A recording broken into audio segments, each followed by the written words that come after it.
eretzradio.com.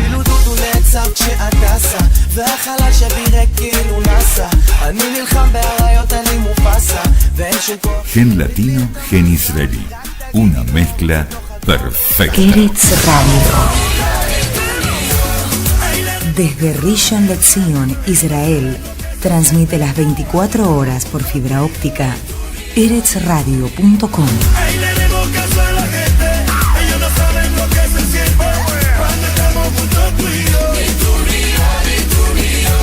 Gen latino, gen israelí, la mezcla perfecta.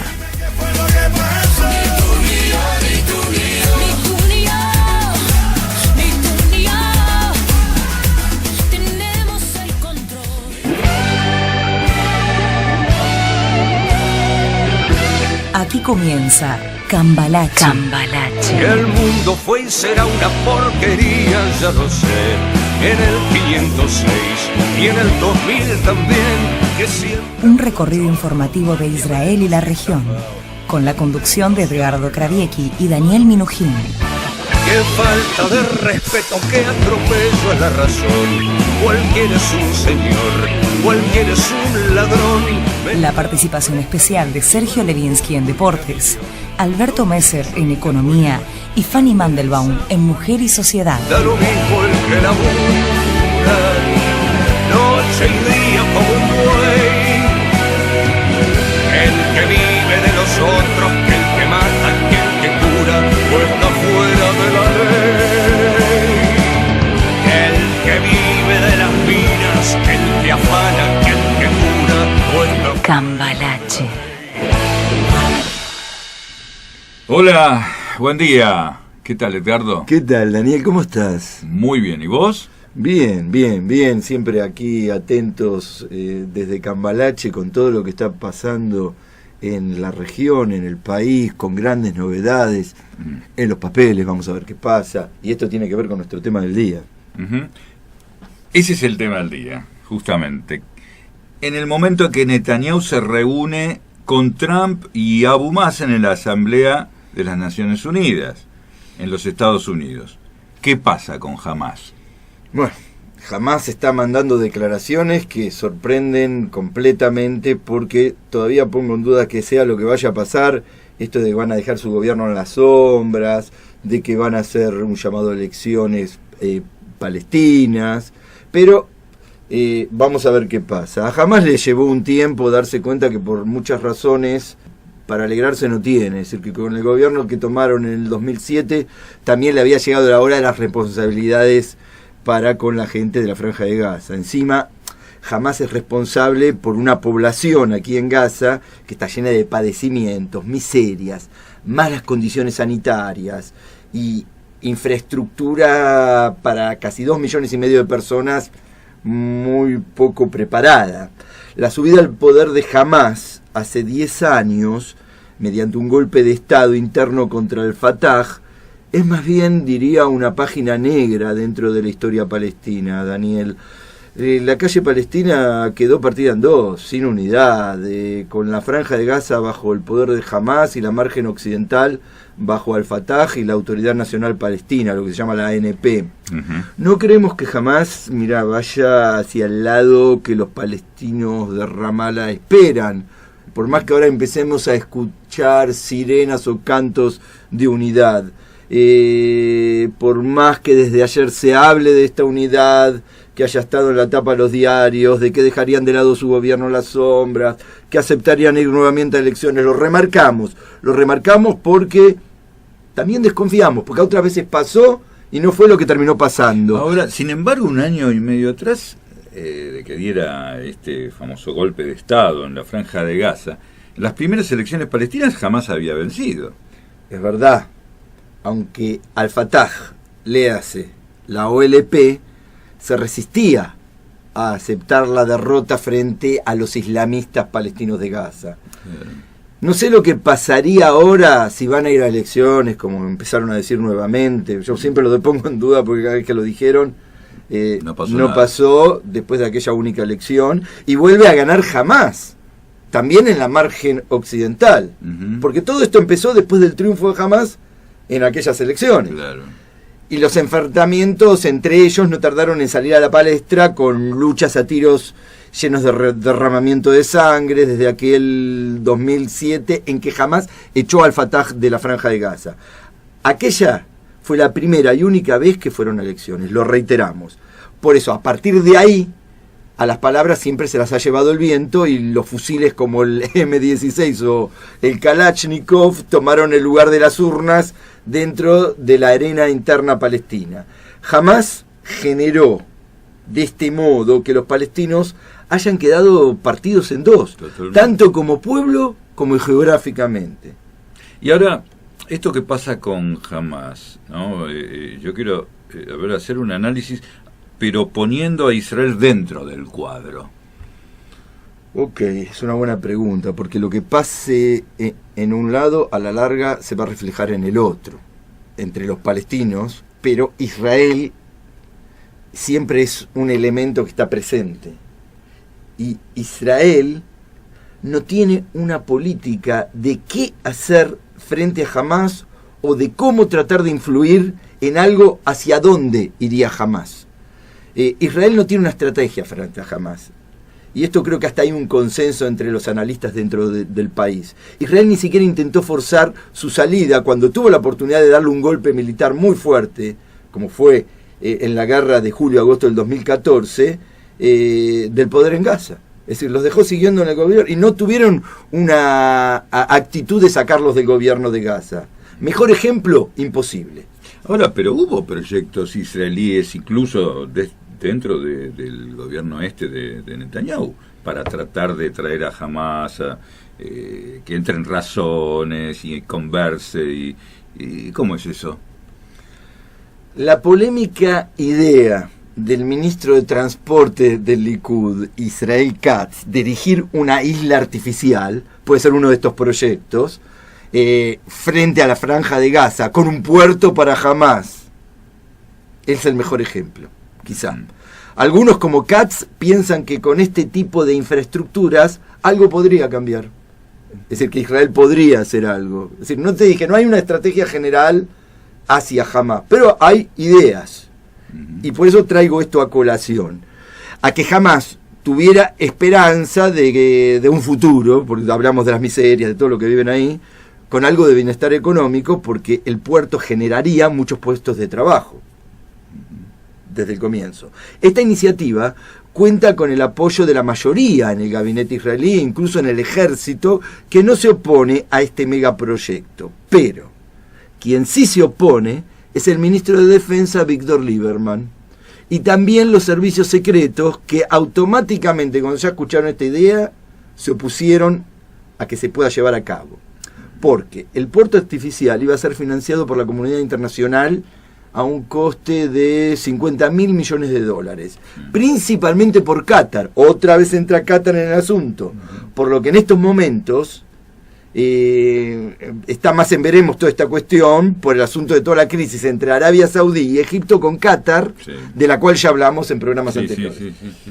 Ahora, también hay muchos que dicen que la isla artificial esta de Israel estaría como entrometiéndose en estos asuntos internos palestinos y creando más malestar del que ya hay, ¿no? Y no tiene buenas sensaciones, ¿no es cierto? Mira, principalmente no estaría aportando a que Abu Mazen se envuelva a la Franja de Gaza. Es decir, primero que es una propuesta israelí. Claro. Segundo, hay que ver qué pasa también con la unidad palestina, que tiene sus altos y sus bajos. Ahora parece que vamos a entrar de vuelta en un alto, pero bueno, veremos, después lo sabremos, ¿no? Dure. Ni sacando provecho propio del proyecto. Es decir, Abu Mazen no ve este proyecto como para provecho propio, entonces tampoco le interesa demasiado. Nuevamente, Daniel, ni siquiera semejante proyecto creo que podría llegar a reflejar una política clara de Israel hacia Hamás. Mirá lo que te digo. Israel no tiene la menor idea de qué hacer frente a Hamás desde el desenganche de Sharon del 2005. Y Hamás solo piensa en cómo armarse, y eso es lo que vemos, y eso es lo que se puede decir de acuerdo a lo que se ve, para atacar a Israel en la próxima ronda de enfrentamientos militares. Y esto tampoco habla de cómo los islamistas de Gaza van a pararse de aquí en más frente a Israel. Y Claro. también frente a los propios palestinos de la ANP, a pesar de que ahora dicen que van a hacer unidad nacional y que van a ir a elecciones y todo esto. Ni tampoco nos da una pauta cómo se puede llegar a entender en algún momento Hamás con Israel. Y menos va a aceptar Israel, y esto creo que es un punto muy central, una iniciativa que parte del gabinete israelí de Netanyahu. Para ellos es casi como una herejía, algo que viene, ya directamente viene de este gobierno, lo Sí, descartan. sí. Es una oposición sistemática, digamos. Claro, por más que una isla artificial, a la Franja de Gaza sea muy lindo, la Franja de Gaza es en la práctica una jaula no tan artificial, porque ¿cómo va a poder salir jamás de esta jaula? Continúa siendo una incógnita, que ni Israel Katz con su isla, ni Ismael Haniyeh con sus alas cortadas, ni Yehie Sinwar con sus túneles de ataque a Israel tienen idea de cómo resolver. Los 2 millones de residentes de Gaza no pueden volar, están ahí como encerrados, no pueden salir por mar, no pueden salir por tierra porque no pueden pasar ni por territorio israelí ni por territorio egipcio. Israel tiene la llave de esta jaula. Entonces quizás si se arreglan entre ellos, si hay algo de unidad, veamos cómo entra Israel desde otro lado en este asunto. Ahora, ¿Israel está interesado en vincular a Gaza con la margen occidental? ¿Alguien, digo yo, se plantea en Jerusalén un acuerdo de paz que sea factible tanto con Hamás como con la gente de Abu Mazen a la vez? Mira, viéndolo desde Israel creemos que no, nadie, en este gobierno. Es decir, no es en Israel, sí, en Israel el medio país quizás está interesado en que se haga un Estado palestino, que las fórmulas de 2 estados, que haya paz y un montón de cosas. Pero ahora si vamos a lo que pasa en este gobierno, ¿quién toma las decisiones? Nada semejante anida en la mente de Netanyahu y mucho menos en la de sus socios Naftali Bennett y Avigdor Lieberman. La declaración de Hamás de ayer para ellos es una mala noticia. Esto de que van a hacer elecciones, de que están dispuestos a dejar el gobierno en las sombras, a negociar una política conjunta con la ANP. Nadie de quienes hoy toman las decisiones de Israel parece tener algún tipo de respuestas a estos interrogantes, que también tienen que ver con el futuro de Hamás, porque lo que pase, como decíamos antes, con Israel influye, por más que ellos digan que no y que no tienen nada que ver. Y si Israel estuviera realmente interesado en la unidad palestina, esta que está ahora emergiendo, para firmar un acuerdo con todas las partes palestinas, ya sería otra visión del asunto. Pero seguimos poniendo en duda que jamás le vaya a ceder el poder a Abu Mazen. Ahora va a empezar todos los diarios a publicar, sí, van hacia la unidad, van a elecciones. Yo lo sigo poniendo en duda, por más que ahora lo digan, y menos por imposición israelí. Además, una cosita más. Cuanto más se le presione a Hamás, la respuesta siempre será en contra de Israel. Atacar con cohetes o cometiendo atentados terroristas fue siempre la respuesta de Hamás cada vez que Israel intentó hacer algún cambio o interferir de alguna manera, o hasta hacer las paces con Ramallah. Claro, para boicotear. Obvio. Claro, entonces vamos a ver ahora que están cambiando el discurso, que de repente dicen, bueno, ahora vamos a hablar con una sola voz los palestinos. Claro. Desconfío. Y ahora que Egipto también le abre la puerta a Hamás del paso de Rafías, que estaba medio cerrado, y que tienen otro acceso, no sé si es el momento en que Yehie Sinwar va a tratar de apresurarse a iniciar una escalada militar. ¿Te acuerdas que hablábamos el otro día que todos temían que este verano sea? Y al final fue su primera prueba de fuego como líder de Hamás. Y la pasó bastante bien, porque se mantuvo en el molde. Seguro. Y no hubo un ataque hacia Israel, no hubo guerra y al parecer esta prueba la ha aprobado. Bueno, vamos a un tema musical, esta vez con Tzvi Heiman, Gibor Gadol, un gran héroe.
המלחמה ובהראלה קצת חיבה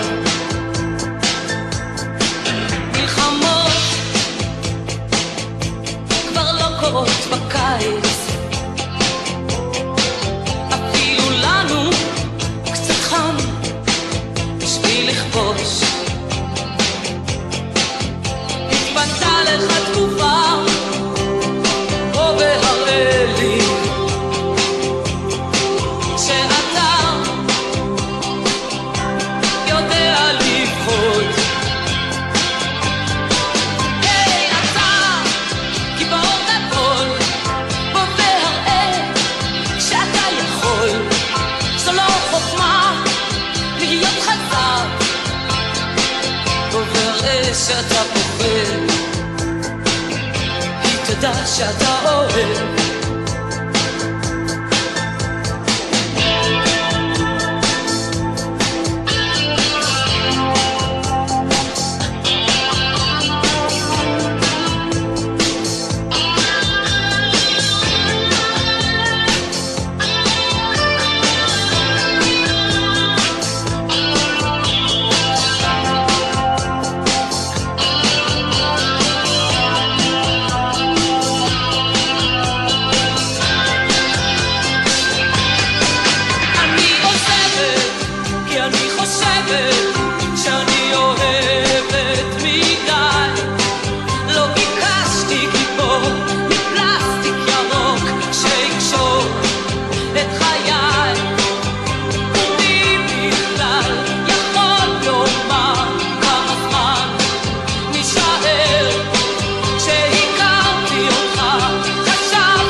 Cambalache. Cambalache, un puente informativo entre la cultura de Israel y el mundo de habla hispana.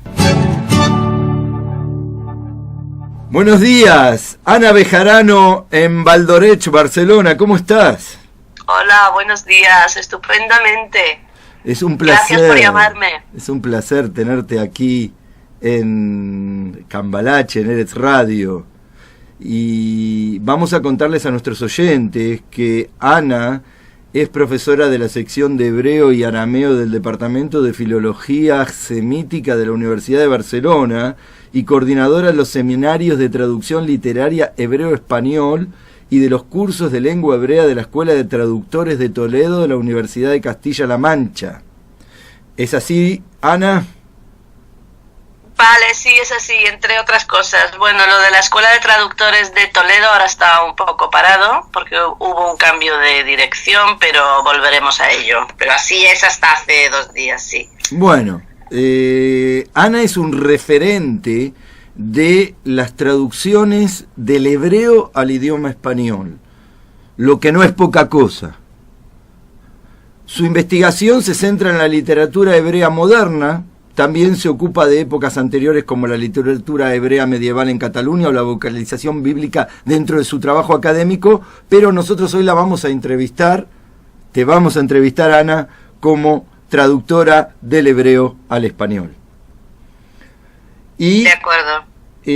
Tradujiste a los más grandes autores israelíes como David Grossman, Aleph Bet Yoshua, Edgar Keret, Meir Shalev y Tzruya Shalev, entre otros, ¿no? Sí, entre otros. Bueno, en el año 2016 fuiste galardonada con el Premio Nacional a la Mejor Traducción por la traducción de la obra de David Grossman del hebreo al castellano, El Gran Cabaret. Sí, así es. ¿Qué nos puedes decir, Ana, de el trabajo de traducción del Gran Cabaret de David Grossman? La verdad es que justamente con David Grossman los traductores tenemos una relación muy especial. Recibí este premio, que es el mayor premio que puede recibir un traductor en España. Nunca pensé que lo recibiría, todavía hasta el día de hoy estoy sorprendida. Pero la verdad es que, pensando como yo pensaba que un premio no era nada, a mí me ha hecho muchísima ilusión, porque la verdad es que la labor del traductor es muy dura. Y volviendo a la pregunta que me haces, David Grossman es un autor que se preocupa muchísimo por sus traductores. No que los demás no se preocupen, pero a él le gusta trabajar con ellos, de manera que esta obra, Gran Cabaret, que en hebreo es un caballo entra en un bar, Susejad Nichnas Lebar, luego la editorial le cambió el título. Esta obra la hemos trabajado con el autor en una casa del traductor que hay en Alemania, que bueno, en Alemania es otra cuestión que tiene su interés de por qué lo hacemos allí. Una casa del traductor que hay en un pueblito, Strelen, que queda cerca de la frontera con Holanda. Y para este libro y el anterior, Nofel Mechutz Lazman, Caído fuera del tiempo, trabajamos 12 traductores a 12 lenguas distintas con el autor durante 8 días. Nosotros llevamos la traducción hecha y entonces convivimos con Grossman allí pues durante 8 días enteros. Desayunamos con él, comemos con él, trabajamos un montón de horas y creo que la verdad que estas traducciones pues mejoran mucho, y el hecho de tratar con el autor, cosa que yo pensé que tampoco tenía gran interés en realidad, porque siempre he creído que las obras de arte se valen por sí mismas y que la información añadida sobre ellas pues está muy bien, pero no deben afectar a la obra de arte.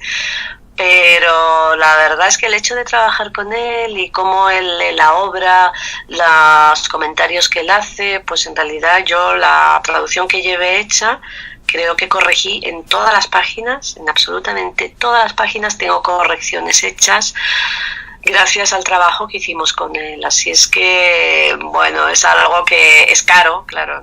Los autores no trabajan así con sus traductores, porque desplazar a 12 traductores y a un autor durante 8 días a un lugar donde se les paga el billete de avión, se les mantiene, pues no es barato, y las editoriales pues se resisten.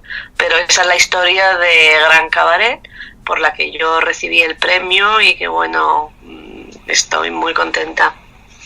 Es como si hubieras estado en un Gran Hermano con Grossman. Pues la verdad es que muy parecido, pero mucho. Sí. Ya te digo que es la segunda vez que trabajamos un libro así con él, y creo que estas 2 últimas traducciones han mejorado muchísimo. Vamos, que todos los autores estamos. La traductora, por ejemplo, inglesa, Jessica Cohen, recibió el Man Booker por este libro. Y claro, se lee en todos los periódicos. Claro, ella trabajó con nosotras la traducción igual, quiere decir que ha sido una traducción que ha sido premiada por el Man Booker, que tiene una resonancia internacional, claro, está mucho mayor, ya que la traducción es al inglés, y la recibió además el autor compartida, y luego, bueno, compartido el premio, y luego ha recibido en España, pues ya te digo, el premio más grande que puede recibir un traductor, que son los premios nacionales. Y justamente quisiera volver a lo que explicabas antes, de lo que significa traducir ideológicamente, porque uno puede estar traduciendo y sale otra cosa, no lo que quiso decir el autor. Bueno, yo no sé, es muy complicado todo esto. En realidad, según la teoría de la traducción, todo es traducible. Según muchas opiniones, los traductores debemos aceptar cualquier traducción y deberíamos abstenernos de ideologías, pero yo creo que no todo es traducible, por un lado, y después que es muy importante la empatía que siente el autor con el texto. Quiero decirse, he tenido mucha suerte en tener unos autores de lujo. Yo empecé traduciendo a la poetisa Rachel Ameshogueret, que traduje toda su obra al español hace muchísimos años, en el año, me parece que era el año 82, fue la primera traducción que hice, y la obra de la gran poetisa Rachel Ameshogueret, la poetisa Raquel, que es la más importante casi, ¿no?, de la primera mitad del siglo XX en Eretz Israel, pues no estaba traducida al español, pero yo con ella sentí una gran empatía con lo que escribía. No sé, creo que hay autores a los que no podría traducir. He tenido la suerte de que no me han tocado. En cuanto a la ideología, la verdad es que creo que los traductores funcionamos un poco como los autores, como los actores, quería decir. No somos la obra. De la misma manera que a actores a veces son criticados porque asumen un personaje y ya se les identifica con este personaje, nosotros en realidad lo único que hacemos es poner una voz, en mi opinión, como traductora, que debe ser lo más invisible posible, y darle voz al autor y darle voz a la obra a través de nosotros, que también es otro de los grandes temas de la traducción, si el traductor debe ser visible o no. Yo creo que debe ser invisible, quiero decir, a mí muchas veces, y las alabanzas que he recibido de mis lectores es que siempre me dicen, es que no se nota que está escrito en hebreo. Quiero decir, cuando tú lees una obra en hebreo, pues la lees tranquilamente. No veo por qué cuando lees una traducción tienes que estarte constantemente chocando con palabras que no son de tu lengua, encontrándote con giros extraños porque el traductor intenta darle un aire de la lengua original.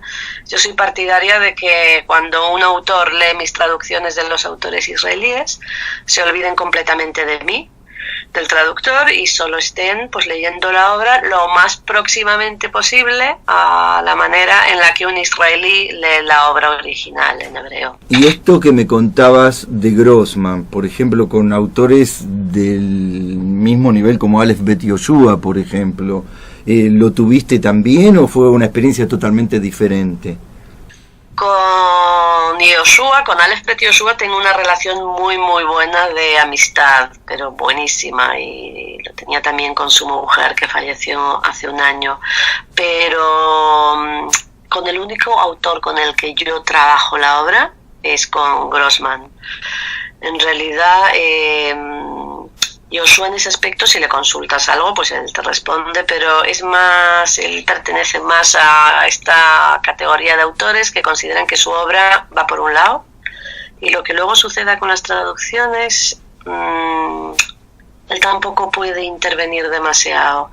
Así como a Grossman le encanta intervenir, y aunque no entienda las lenguas, pues él se empeña en que nosotros veamos incluso cómo el personaje estaba sentado o en qué tono pronunciaba la frase. Yoshua es diferente. La verdad es que tengo muy buena relación con todos los autores a los que traduzco. Con Tzruya Shalev tengo muy buena relación. Ahora el día 8 de noviembre vendrá a Barcelona como autora israelí judía, y con ella invitamos a una autora argentina judía que vive en París, que es Ariana Harvich, que ahora está teniendo un éxito bárbaro. Y hemos organizado en un festival del libro judío que tiene su segunda edición en Barcelona, que es Sefer Barcelona. Hemos organizado varias sesiones y en una de ellas hablan Tzruya Shalev, y como ya digo, como judía israelí, y Ariana Harvich, que es argentina de Buenos Aires pero vive en París. como judía de la diáspora, y lo que me ha parecido que sus libros tienen un tema muy interesante, que es el de la maternidad judía, o más bien el de la no maternidad, este tema que ahora está tan de moda de no ser madres, de la reivindicación de la mujer, de negar la maternidad, de negarse a cumplir con este mandato impuesto de ser madre, todo lo que es el movimiento No Mom, y que en el judaísmo, claro, es un tema quizá más importante todavía, que ligaría con lo que es la negación de la Yiddish Mame. Y bueno, son unas autoras que tratan la maternidad desde la negación, digamos, como Orly Castelblum, por ejemplo, en Dolly City.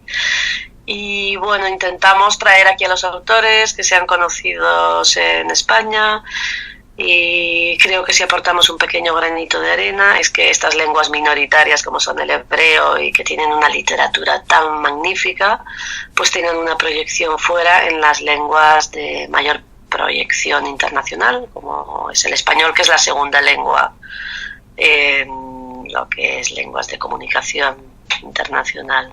Ana, vamos a hacer una pausa y continuamos conversando después de este tema musical. Estupendo.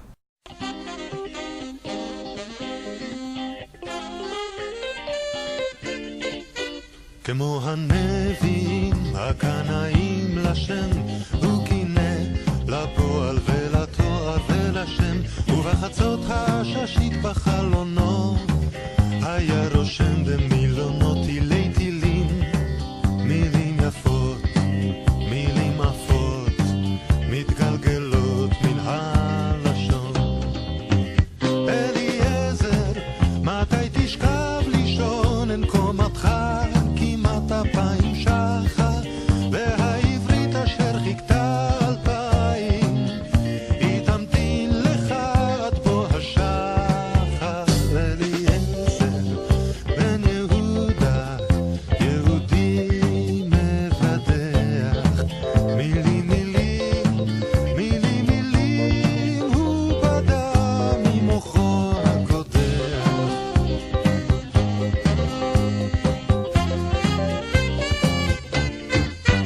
נמה העברית 2000, נו אז מה, הבה נעירנה ונמציא את היוזמה, את המקהץ, את הפצצה, את הריהוט, בקצה נוצה בכתב רהוט, כתב כרובית, כתב גלידה, כתב את כל מילון בן יהודה, ועוד הוסיף מילים לברוא ונוצתו המהירה לא נחה, השפה גדלה ולא הכירה את מראה דמותה, את מראה דמותה בבוא השחר.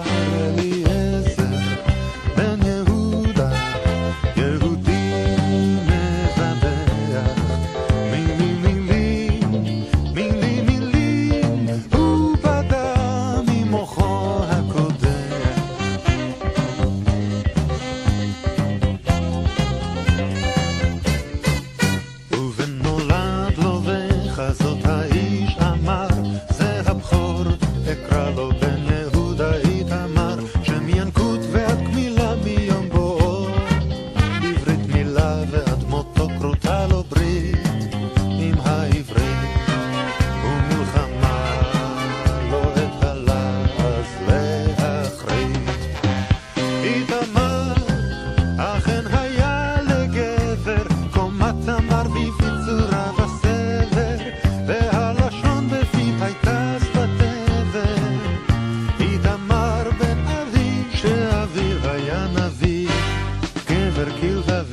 Cambalache.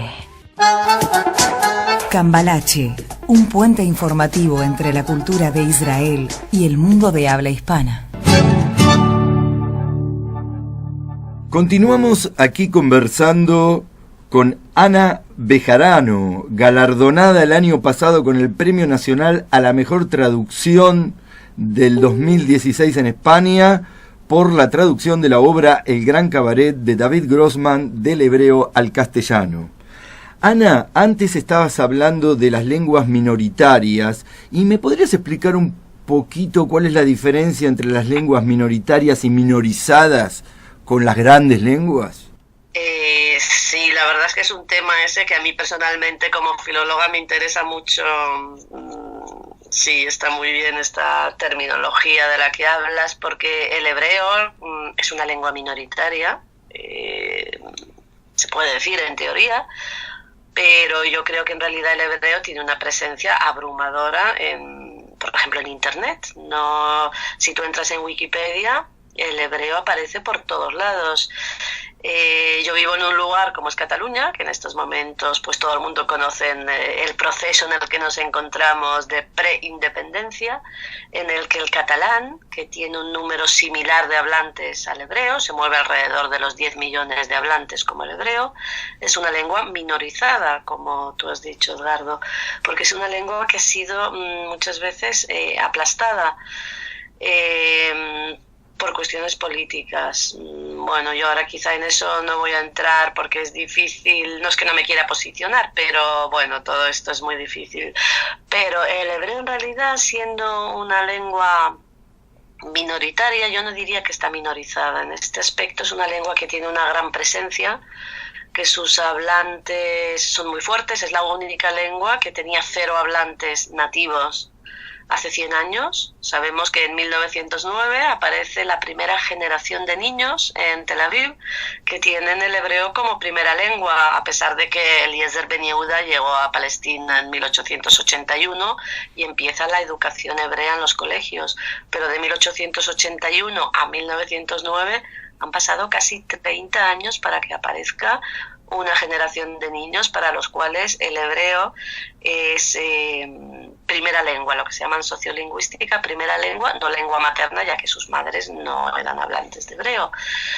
Lo que quiero decir es que la fuerza del hebreo es impresionante. Quizá esto para los oyentes de Israel es más obvio, pero cuando los oyentes hispanohablantes oyen esto fuera de Israel, a ver, la ciudad de Tel Aviv es una gran metrópolis que tiene 100 años, fue fundada en 1909. La lengua hebrea tiene casi 11 millones de hablantes. ¿Dónde se encuentra una lengua que haya tenido semejante éxito? Bueno, Eliezer Ben Yehuda debe estar revolcándose de alegría en la tumba. Desde 1985 el hebreo es la única lengua del mundo que ha duplicado el número de hablantes. Entonces, hablar del hebreo como una lengua minoritaria, pues lo es, porque lo es, pero es una lengua que sus hablantes intentan conservar. Por ejemplo, ahora sabemos que en Berlín ha habido un éxodo muy grande de israelíes jóvenes. Se mueven las cifras entre, quizá hay unos 30.000 israelíes en este momento en Berlín. Han creado un periódico hebreo, Spitz, que sale en hebreo por primera vez después de la Segunda Guerra Mundial, cuando acabó la prensa hebrea con la subida de Hitler al poder. O, por ejemplo, tienen una biblioteca hebrea, tienen autores israelíes que vuelven a escribir hebreo en Europa. Quiere decirse, la fuerza que tiene la lengua hebrea y que ha tenido siempre es algo increíble. Es una lengua de las llamadas minoritarias, pero que tiene más fuerza que muchísimas lenguas que no son llamadas así. Mientras que por otro lado hay lenguas que en realidad, quizá por haber sido minorizadas, tienen una presencia internacional mucho menor. De todas maneras, estas lenguas, sean minorizadas o sean minoritarias, tienen el problema de un número reducido de lectores para sus escritores. De manera que, aunque a ellos les gusta estar traducidos a todas las lenguas, tampoco ocultan los autores israelíes que prefieren ser traducidos a lenguas, a las llamadas lenguas de comunicación internacional, como son el inglés, el francés. Se pirran por ser traducidos al chino. A ver, lo que quiere un artista al fin y al cabo, aunque quizá lo niegue, es que su obra sea vista, leída, atendida, que tenga una proyección, porque creo que nadie escribe para esconder su obra en un cajón.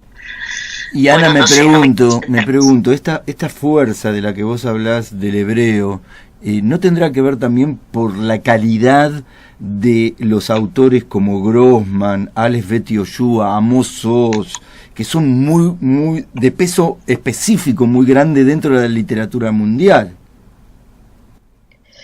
Sí, indudablemente, tienes toda la razón. La literatura hebrea, la verdad es que tiene una tradición, tiene un continuum, es una tradición literaria ininterrumpida, porque el hecho de que el hebreo se hablara o no, casi es secundario. No se transmitía en la familia, pero fue una lengua en realidad que siempre estuvo viva y que tiene una de las literaturas más ricas del mundo.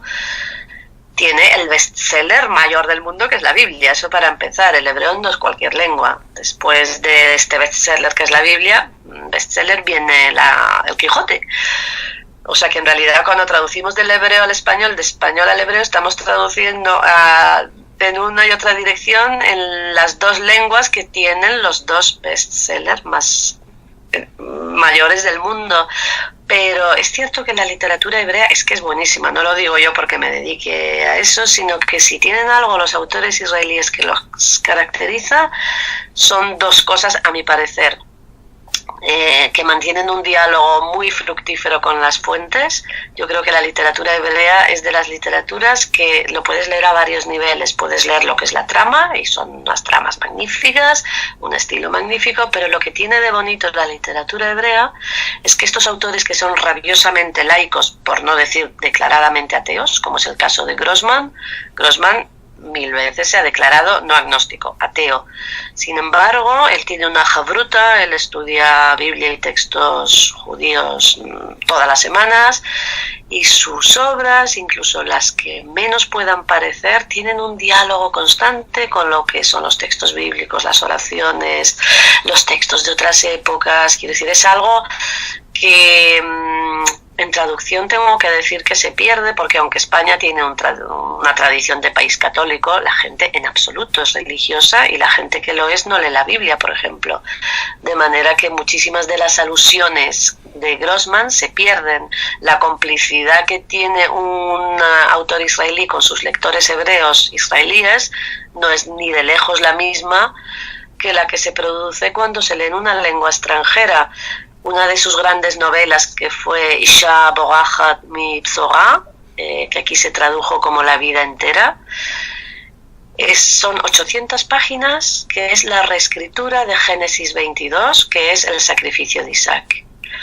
Yo creo que aquí pocos lectores, por no decir ninguno, se da cuenta de que el soldado que aparece como protagonista en la novela es Isaac, que la madre hace las veces de Sara, el padre se llama Abraham.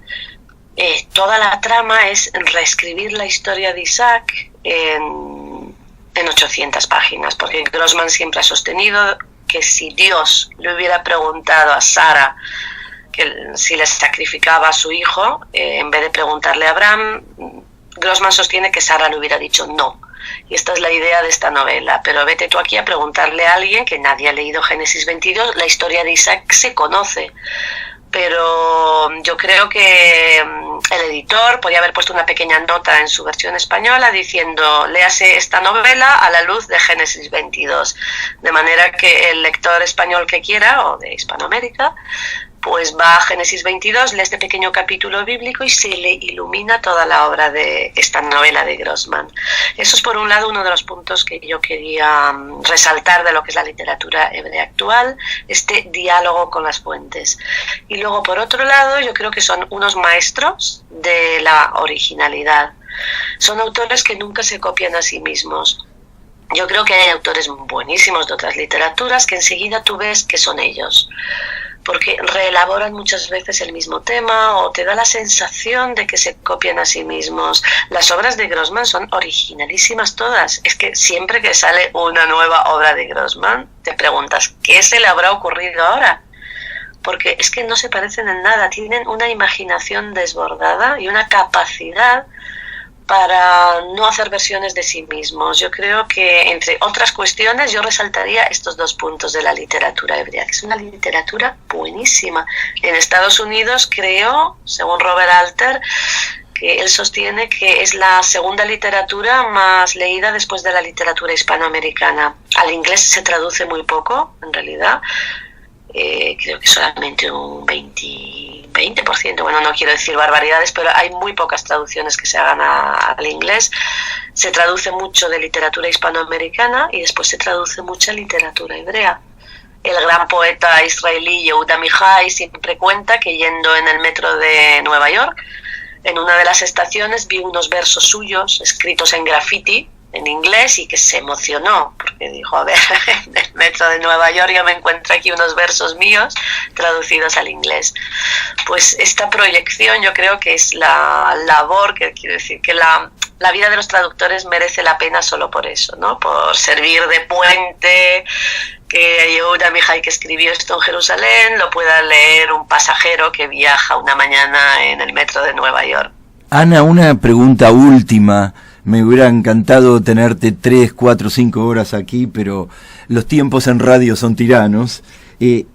Hablabas antes de Rachel y de Tzruria Shalev, que ahora va a ir también a Cataluña. ¿Cómo es la relación con cuando tenés que traducir a mujeres y cuando tenés que traducir a hombres? La relación es la misma. A mí lo que me sorprende mucho de los escritores hombres, que no debería sorprenderme, ya que es una cuestión artística, es los personajes femeninos que crean.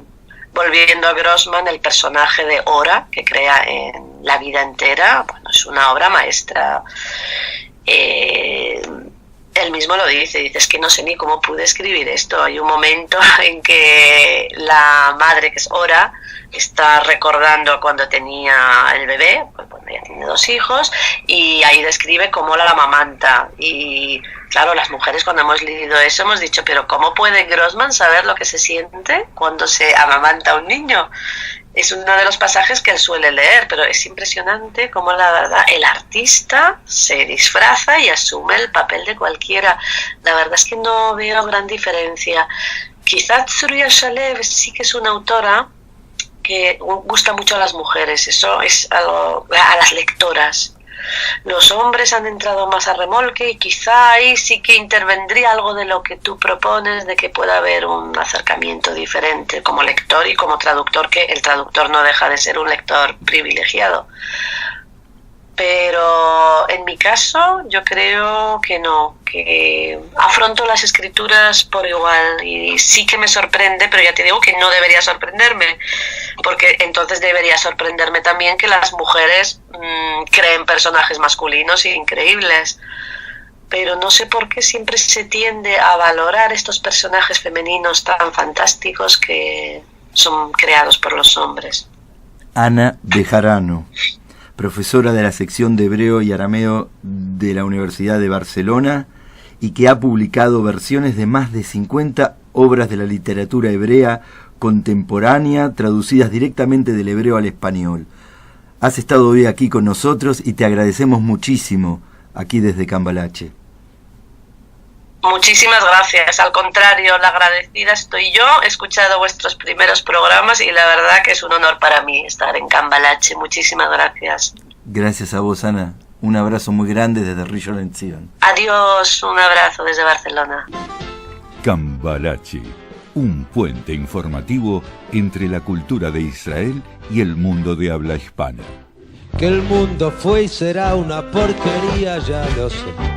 En el 510 y en el 2000 también, que siempre ha habido chorros, maquiavelos y estafados, contentos y amargados, valores y doble, pero que el siglo XX es un despliegue de maldad insolente, ya no hay quien lo niegue. Vivimos revolcados en un merengue y en un mismo lodo, todos manoseados.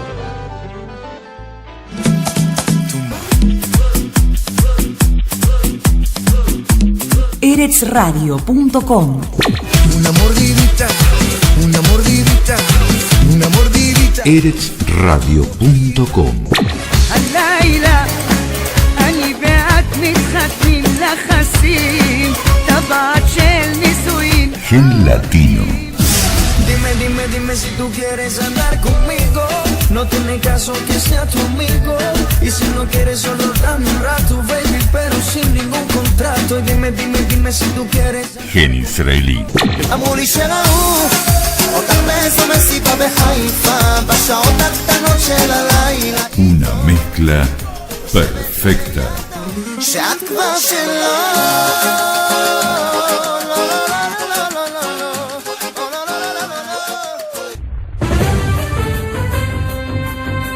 Eretz Radio Noticias.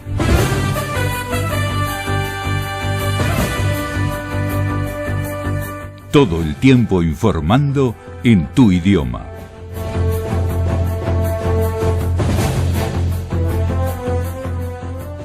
Hoy a las 8 de la noche, hora israelí, hora central de noticias en el país, se reunirán el presidente estadounidense Donald Trump y el primer ministro israelí Benjamin Netanyahu.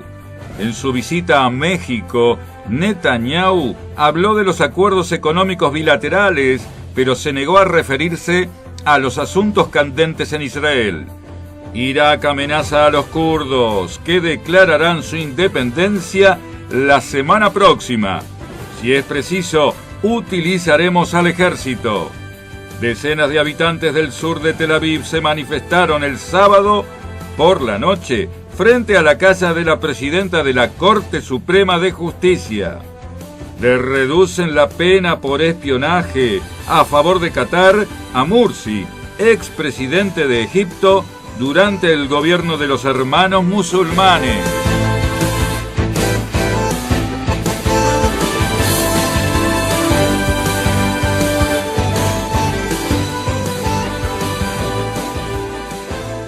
Hoy a las 8 de la noche, hora israelí, hora central de noticias, se reunirán el presidente estadounidense Donald Trump y el primer ministro israelí Benjamin Netanyahu. En la reunión entre ambos mandatarios en la Asamblea de las Naciones Unidas hablarán sobre Irán y los esfuerzos para anular el acuerdo con Irán rubricado por el expresidente Obama. Netanyahu pondrá el acento en tratar la presencia iraní en Siria, cuestión que a Trump no parece interesarle demasiado, y mucho menos en la reanudación de un proceso de paz entre israelíes y palestinos, que digan lo que digan, seguiría estancado.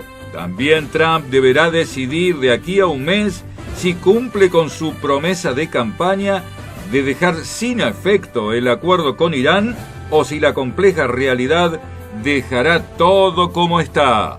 En su visita a México, Netanyahu habló de los acuerdos económicos bilaterales, pero se negó a referirse a los asuntos que le queman en Israel, los casos de corrupción que le tienen como sospechado, la renuncia del diputado ortodoxo de Jazz, Hueta, por haber ido al casamiento de su sobrino gay, la decisión de eximir a los religiosos ortodoxos del ejército y mucho menos del post antisemita publicado por su hijo Yair, que recibió miles de críticas en las redes sociales. Todo ello estuvo ausente en sus conversaciones con los corresponsales israelíes que le acompañaban en su gira y que contaron que Netanyahu se negaba a contestarles acerca de todos estos asuntos una y otra vez. Irak amenaza a los kurdos, que declararán su independencia. Los kurdos están jugando con fuego. Si es preciso, utilizaremos al ejército para responder a acciones violentas, dijo el presidente iraquí Haider al-Abadi. Irak teme que la declaración kurda genere una escalada de violencia peligrosa en la región. A pesar de las amenazas, al-Abadi sostuvo que la puerta sigue estando abierta para llevar a cabo negociaciones. Decenas de habitantes del sur de Tel Aviv se manifestaron el sábado por la noche frente a la casa de la presidenta de la Corte Suprema de Justicia, Miriam Naor, en el barrio de Rehavia, en Jerusalén. llevaban pancartas que rezaban: «Échenlos a un tercer país, queremos la sentencia ya, o cuidamos a Israel para que siga siendo judío y democrático». Le reducen la pena a Mohamed Mursi, expresidente de Egipto, durante el gobierno de los hermanos musulmanes, de junio del 2012 a julio de 2013. Mursi es acusado de espionaje a favor de Qatar y le redujeron la condena a 15 años.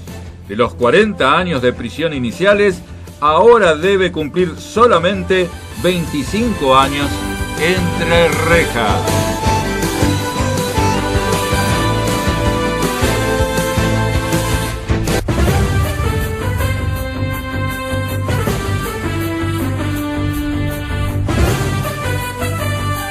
Hasta aquí, Eretz Radio Noticias.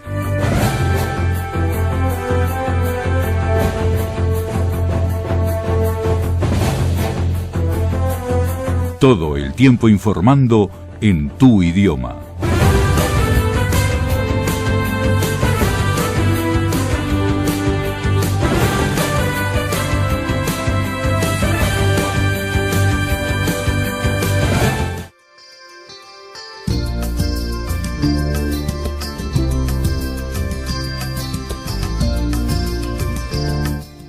Hoy dicen los diarios. Hoy dice el periódico que ha muerto una mujer que conocí.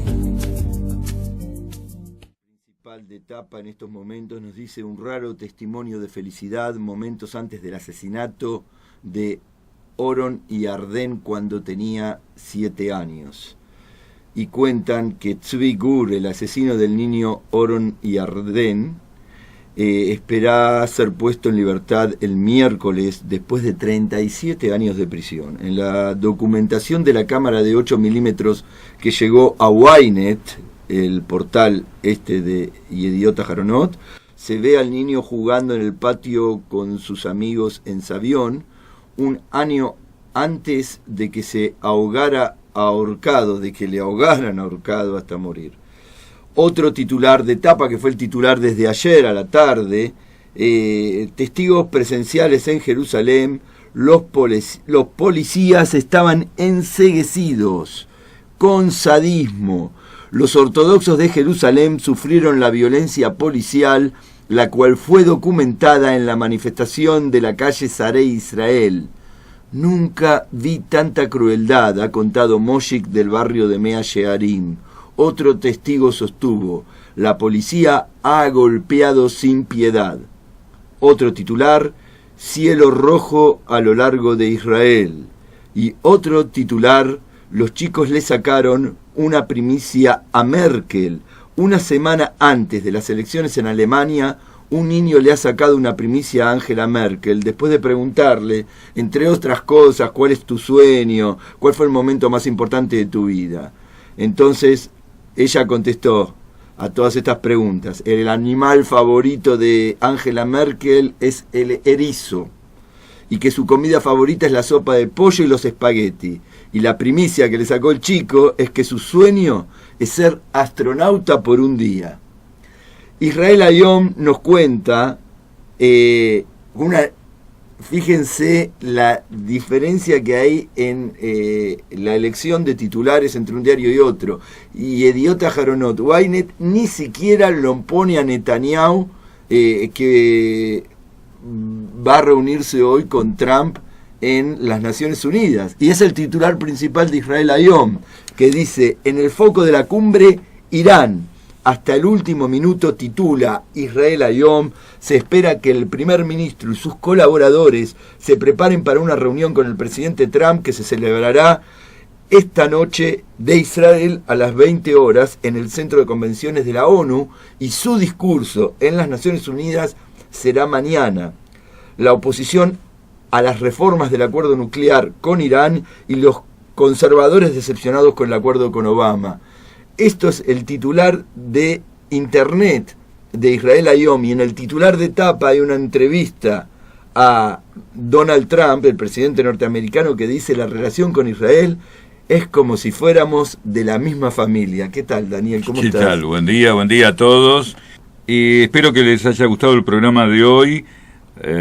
Ahora en unos momentos más va a ir la repetición del programa, es decir, de 13 a 14, donde vamos a incluir obviamente lo de May y lo de Fanny Mandelbaum, que bueno, por una cuestión de tiempo no lo pusimos ahora, pero sí va a ir en las repeticiones. Asimismo, quiero comentarles que el jueves 21 vamos a poner un programa ya preexistente grabado, para que ustedes puedan seguir disfrutando. Obviamente también lo pueden bajar de YouTube, pero concretamente desde el día 21 hasta el día de pasado Yom Kippur, sí, nosotros vamos a poner programas ya grabados para tomarnos también esos días de las altas fiestas para la reflexión y el descanso, ¿por qué no también? ¿No es cierto? Bueno, ya que hablas de reflexión y descanso, hay un diálogo entre un creyente y su rabino, y que se llama Moishe, el creyente, ¿no? Siempre es Moishe el personaje. Este se llama Moishe, y Moishe le dice: Rabí, como lo llaman a los rabinos, ¿no? Sí. Nunca me perdí un partido de la selección de fútbol, Sí. y justo el próximo cae en pleno Yom Kippur. ¿Qué hago? ¿Qué puedo hacer? Le pregunta al Claro, rabino, ¿qué puedo claro. hacer? Y el rabino le contesta: te entiendo, Moishe, pero hoy ya hay accesorios electrónicos que te pueden ayudar. Lo pones a grabar y listo, lo ves al otro día. Sí. Y Moishe le dice: gracias, Raf. ¿Me podría grabar el Kol Nidrei? Qué bueno, está muy bueno. Bueno, es así. Nos tenemos que ir. Sí, con un titular principal más de noticias de el diario Haaretz, que por eso comentaba antes, cada diario tiene su agenda. Israel Hayom, que es el diario más pro Bibi, para no decir que es el diario de Bibi, sí, titula directamente con lo de las Naciones Unidas de hoy. El Yediot Aharonot ni habla en sus notas de tapa de la entrevista entre Trump y Netanyahu, lo que es llamativo también, porque pueden tener sus disputas de poder, pero tendrían que ponerlo, ¿no? Creemos. Y el Haaretz está con el tema de los africanos del sur de Tel Aviv y los refugiados políticos, y dicen: la Corte Suprema de Justicia de Israel aprobó la restricción del empleo de los solicitantes de asilo. Miles de personas en riesgo de despido, y cuenta que el Tribunal Supremo ha preparado la política que prohíbe el empleo de ciudadanos de Eritrea y Sudán en empresas gubernamentales y municipales de Israel. Fanny Mandelbaum en Mujer y Sociedad. Fanny Mandelbaum.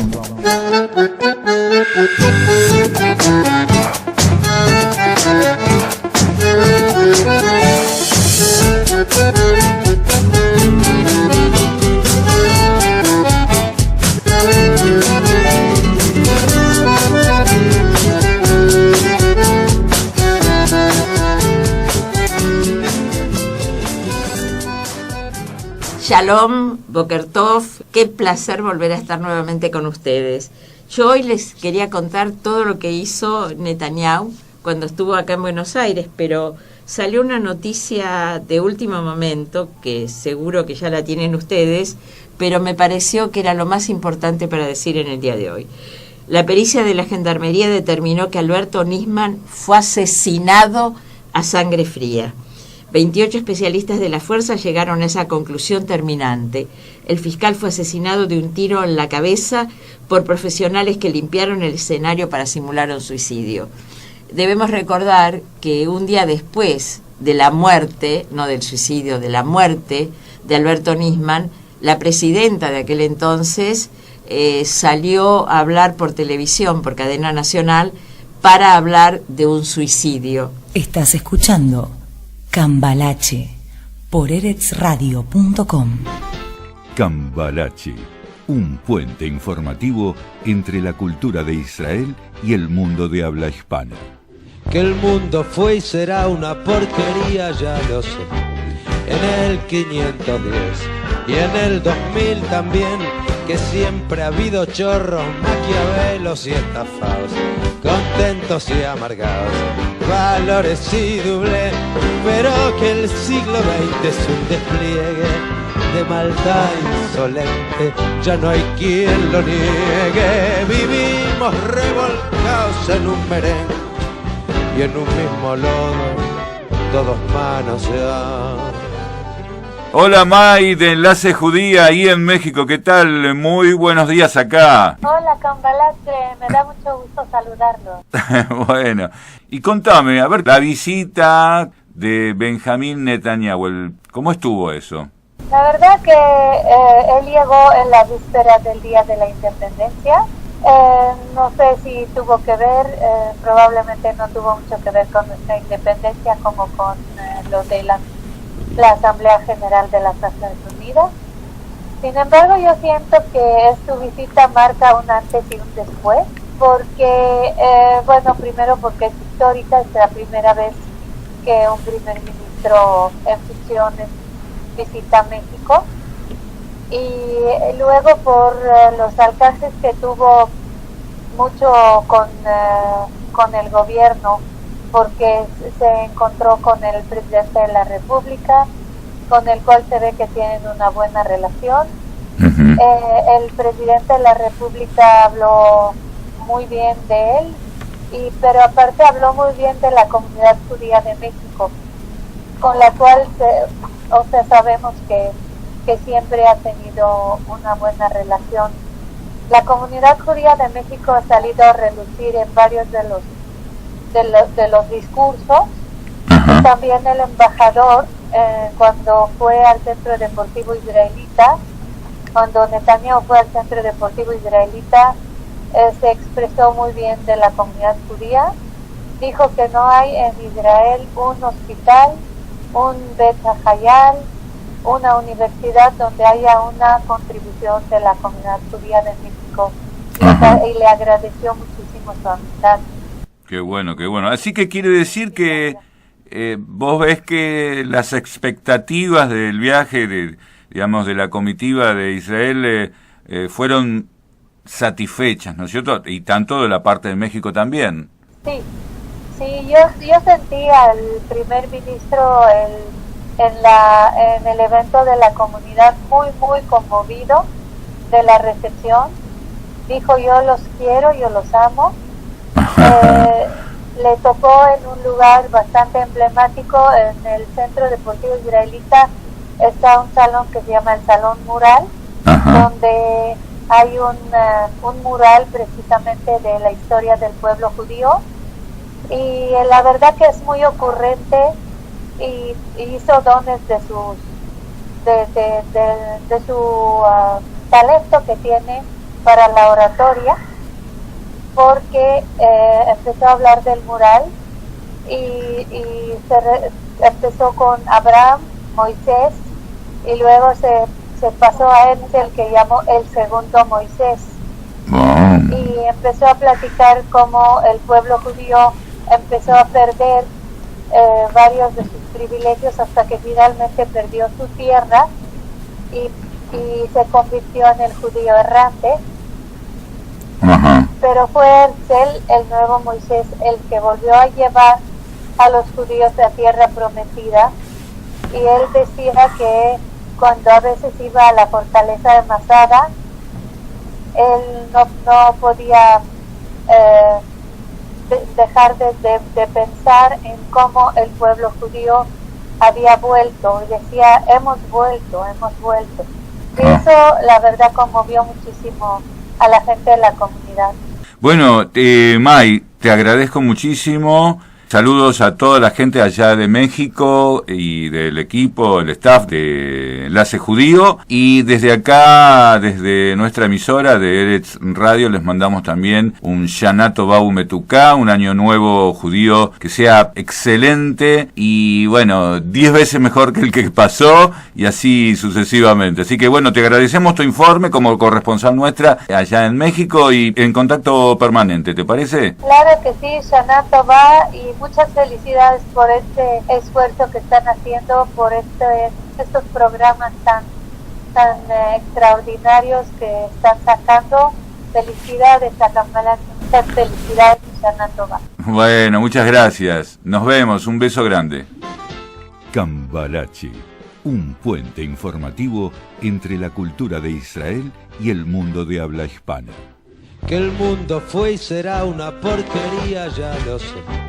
En el 510 y en el 2000 también, que siempre ha habido chorros, maquiavelos y estafados, contentos y amargados, valores y doble, pero que el siglo XX es un despliegue de maldad insolente, ya no hay quien lo niegue. Vivimos revolcados en un merengue y en un mismo lodo, todos manoseados.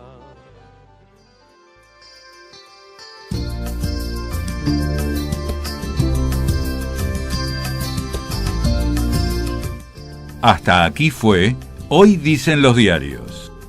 Hoy dice el periódico que ha muerto una mujer que conocí, que ha perdido en su campo el Athletic y que ha amanecido nevando en París.